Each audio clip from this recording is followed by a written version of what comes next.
Okay, so we're going to continue our circles lessons. Today we're going to look at chords, secants, and tangents.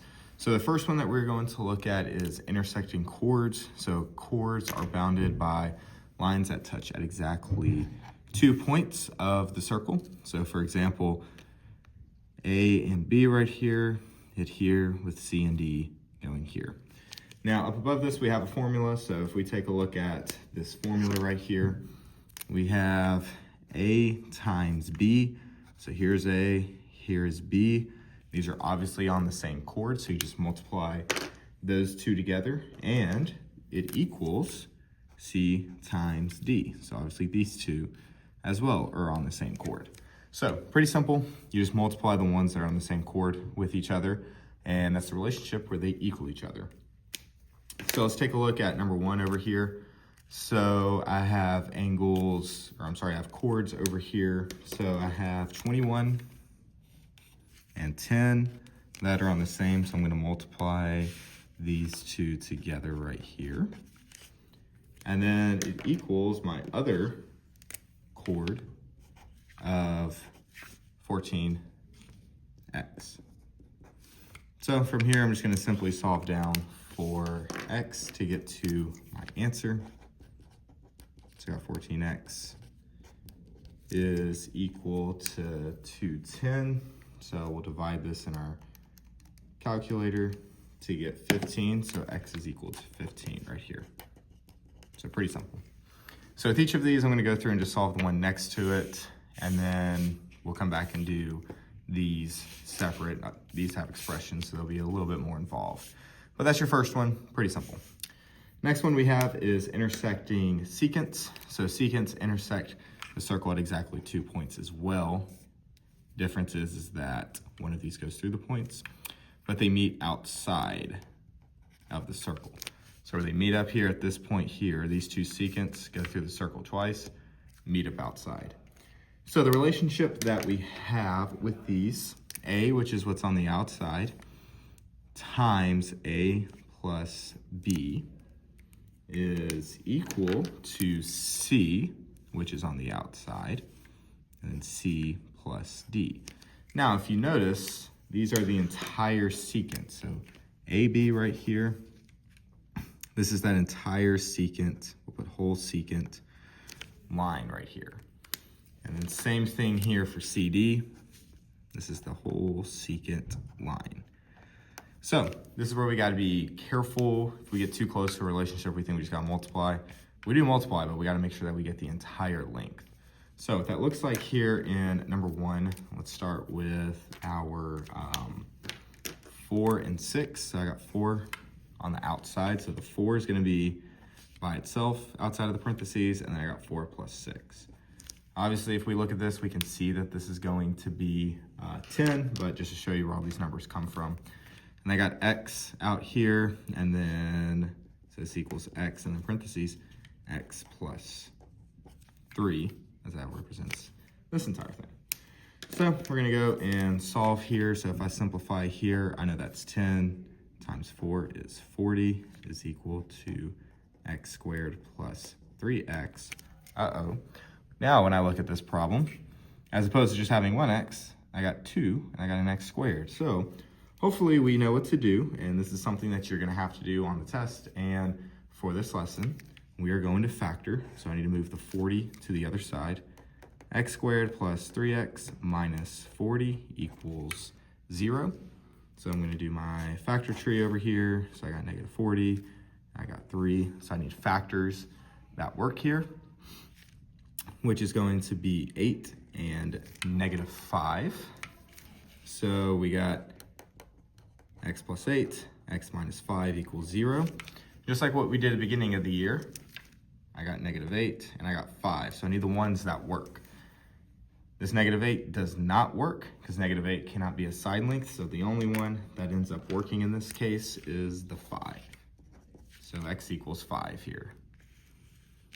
So make sure we're okay with that. We're going to do some more factoring. Set your heads up for that, but you'll do this a lot in Algebra 2, so good to be prepared for it. Last concept on this page, we have intersecting tangent and secant. So we have these two separately. So with these, and I do want to clarify one thing. Keep in mind today what we're looking at, I should have probably expressed this a little bit better. We're looking at lengths. Last class we looked at angles, so you may see something similar, like these two look similar to what we did last class. Today we're looking at lengths. We're not dealing with the angles in the slightest. This is just the length of these segments. So I have my tangent part here, and then I have the secant part here. So if we look at the tangent part, we see that what we do is just square it. So I square that, and it is going to equal essentially the same setup as this previous problem, where I have the outside here, and then I have the entire secant right here, the whole secant, represented by B plus C. So that's the setup that I have. Tangent is going to be squared, and then same setup as this previous problem where I have the outside length, and then in the parentheses is the entire thing. So looking at our example over here, so my tangent, I'm gonna write tangent here, so we know this is our tangent. Tangent here is gonna be 20, so this is gonna be 20 squared is equal to, and then my outside is the 16, and then 16 plus x. So from here, I solve for x. So that's going to be 400 equals 256 plus 16x. I'm going to subtract this over to the other side. So 16x is going to equal 144. Divide. So when I divide this here, I believe this is going to be 9. Yeah. So x is equal to 9 right here. So here's an example of each of these three different types of problems with our chords, secants, secant tangent. So what I want you to do now, I want you to pause this video and I want you to work on these problems, these right here, try these out. These are a little bit more of a challenge, but go ahead and try this out. So pause the video now and try those problems. Okay, so we are going to go over these. Like I said, hopefully you tried these on your own. Hopefully they weren't too bad, especially some of those if you had to do some factoring on these. So first one we have is your intersecting chords. So we're gonna have to multiply these two with each other, multiply these two with each other. So I'm gonna get 6 parentheses, x minus 1 is equal to 4 parentheses, x plus 2. So from here, I can go and solve. So I'm gonna get 6x minus 6 is equal to 4x plus 8. So I'm gonna get 2x is equal to 14, x is equal to 7. So hopefully we got 7 for that problem there. Next one we have is our two secants. So the setup for this is the outside. So we'll start up here with the 7. So 7 parentheses, and then this entire length. So be careful we get the entire length here. So this is going to be x plus 4x minus 1. I'm sorry, 7 plus 4x minus 1. So all of this length going there. That's going to be equal to 9. And then this is going to be 9 plus x plus 5. So all of that. So make sure we're careful in adding those. I think it's easier to see that we add these two together and see it's 10, but when we put an equation in there like this, or an expression, sorry, it gets a little trickier to see. So I'm gonna combine our like terms inside the parentheses. So I still got 7 on the outside. This is gonna be 4x plus 6 is equal to 9, and then this is gonna be x plus 11. So this is gonna give me 28x plus 32 is equal to 9x plus 99. So subtract over here, I'm gonna get 19x. I subtract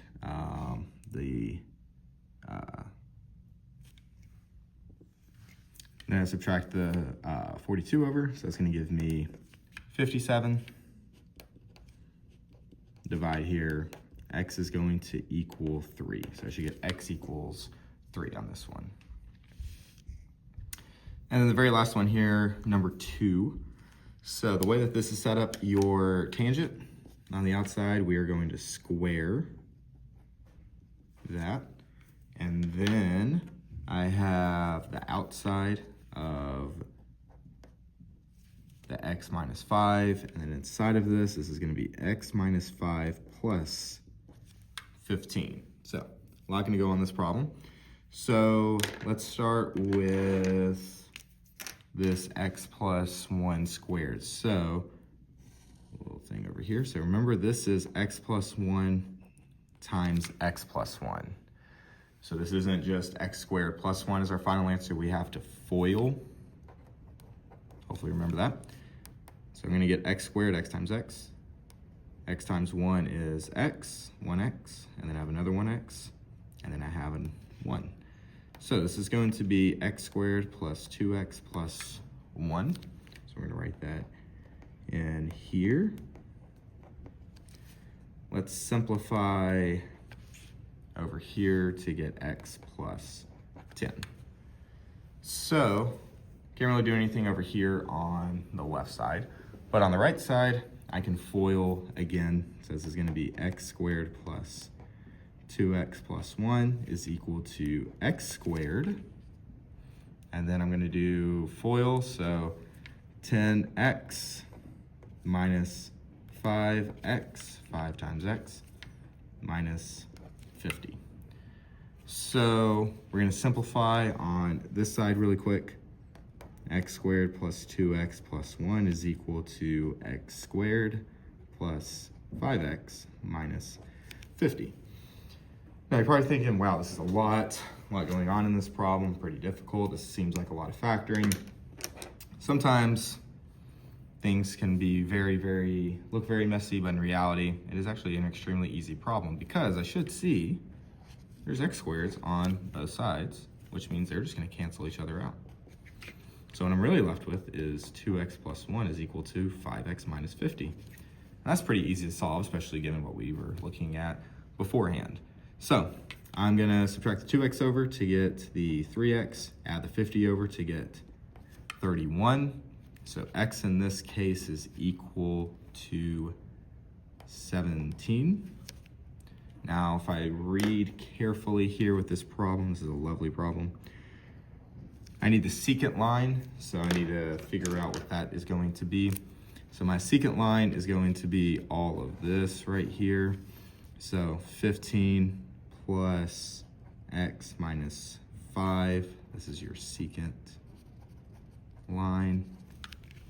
So we're going to plug in the 17 here. So I got x, or 15 plus x plus 17 minus 5. So if I type all of that into my calculator, 27. Final answer. Great job, team. High fives all around. All right. If you need a break after that last problem, feel free to pause real quick before we get into these last couple of properties that we're going to look at. We're going to go over 3 really quick, and then you got 2 problems. One says very easy. Other one has a very important concept that we need to be able to be aware of. So first one, it says 2 minor arcs of a circle are congruent if and only if the corresponding chords are congruent. So 2 minor arcs. So if I look at what it tells me, it says that if AB, which is this chord, so these are chords right here, are congruent to each other, then these arcs out here are going to be congruent as well. So AB is going to be congruent to CD. So these arcs out here are going to be congruent with one another if the chords are. Next one is an important one. It says that if a diameter or a radius of a circle is perpendicular to a chord, then it bisects the chord and its arc. So I have KR right here representing the diameter, and then I have IN right here representing a chord. So what happens here is that we see that this is going to be a perpendicular angle right here, of course, 90 degrees. But also, these 2 parts of the chord are going to be congruent to each other. So if this is perpendicular, like I have here, then in this case, IT, that segment, is going to be equal to TN. So IT and TN are going to be congruent. Something else that's happening here, might have seen if we remember what we just talked about here. These arcs out here, IR, is also going to be congruent to are in. So you're not going to see this one as much. You'll definitely see this one, the IT and TN being congruent to each other. But just in case sometime in life you come across something like this, those arcs are also congruent. Last one we're going to look at, it says that if two chords are congruent if and only if they are equidistant from the center. Equidistant, meaning the same length. So if I look over here, it tells me that OA must be perpendicular to FG and OB must be perpendicular. So that's what we have here. So if that is the case, so if these two are equidistant and congruent to each other, so this is your equidistant, where this is congruent to this, then we can say that FG is going to be congruent to HJ, and the same can be said about their arcs. So this right here is congruent to this, and then if those are congruent, then of course these arcs are going to be congruent as well. All right, let's wrap up with these last two problems, and you can work on your required practice and exit ticket for today. So it says that M is in the center, so I need to figure out what X is going to be. It tells me that C, D, E, all of this right here is 220, but I know 120 is being used here. So CD right here is going to be 100 degrees. And I need to figure out what X is going to be. Well, I know I got 70 here, I got 100 here, and I got 120 here. So first thing I'm going to do is figure out what this arc over here is going to be. So to solve that, 360 degrees is our entire arc, so we're going to subtract 100, 220, and 120 from that. And when I subtract all of those, I'm left with 70. So 70 degrees right here. Now, if I look, I have 70 degrees for EF, 70 degrees for FC. Come back up here to this very first one that we look at. If our chords are congruent, then the minor arcs are congruent. And in this case, if the minor arcs are congruent, chords are. Come back down here. Here's the two arcs that I have that are congruent to each other. So then if this is 10, X also must be 10. So X is going to be your final answer here. Now, last question, and a pretty tricky one, tells me that M is the center. AB, in this case, is 20. And then wants me to find FD, and then also angle EMF. So, a couple things going on in this problem. So it gives me the diameter, which is going to be 20. I need to find FD, so the entire length of this chord. But then it also tells me to figure out what this angle is going to be, which is EMF. Now, if you notice, this isn't like an angle that's drawn out. So here's what we're going to do. We're going to connect these right here to get this angle right here, because here's the angle that I'm interested in. So as I look at this problem, I see that I have 6 right here representing our EM, and I drew this segment right here.